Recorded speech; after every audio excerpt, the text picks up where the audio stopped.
Now I praise you, brethren, that you remember me in all things and keep the traditions just as I delivered them to you. But I want you to know that the head of every man is Christ, the head of woman is man, and the head of Christ is God. Every man praying or prophesying, having his head covered, dishonors his head. But every woman who prays or prophesies with her head uncovered dishonors her head, for that is one and the same as if her head were shaved. For if a woman is not covered, let her also be shorn. But if it is shameful for a woman to be shorn or shaved, let her be covered. For a man indeed ought not to cover his head, since he is the image and glory of God. But woman is the glory of man. For man is not from woman, but woman from man. Nor was man created for the woman, but woman for the man. For this reason, the woman ought to have a symbol of authority on her head, because of the angels. Nevertheless, neither is man independent of woman, nor woman independent of man in the Lord. For as woman came from man, even so man also comes through woman. But all things are from God. Judge among yourselves, is it proper for a woman to pray to God with her head uncovered? Does not even nature itself teach you that if a man has long hair, it is a dishonor to him? But if a woman has long hair, it is a glory to her, for her hair is given to her for a covering. But if anyone seems to be contentious, we have no such custom, nor do the churches of God. Now in giving these instructions, I do not praise you, since you come together not for the better, but for the worse. For first of all, when you come together as a church, I hear that there are divisions among you, and in part I believe it.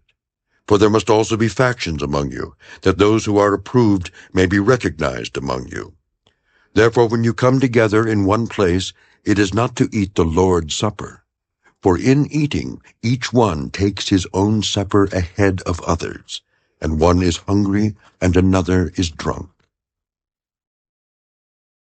What? Do you not have houses to eat and drink in? Or do you despise the church of God and shame those who have nothing? What shall I say to you? Shall I praise you in this? I do not praise you. For I received from the Lord that which I also delivered to you, that the Lord Jesus, on the same night in which he was betrayed, took bread, and when he had given thanks, he broke it and said, Take, eat. This is my body, which is broken for you. Do this in remembrance of me.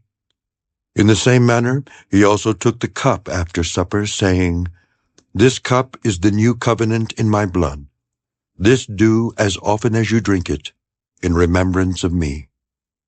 For as often as you eat this bread and drink this cup, you proclaim the Lord's death till he comes. Therefore whoever eats this bread or drinks this cup of the Lord in an unworthy manner will be guilty of the body and blood of the Lord. But let a man examine himself, and so let him eat of the bread and drink of the cup. For he who eats and drinks in an unworthy manner eats and drinks judgment to himself, not discerning the Lord's body. For this reason many are weak and sick among you, and many sleep. For if we would judge ourselves, we would not be judged. But when we are judged, we are chastened by the Lord, that we may not be condemned with the world. Therefore, my brethren, when you come together to eat, wait for one another.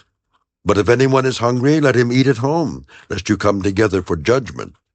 And the rest I will set in order when I come.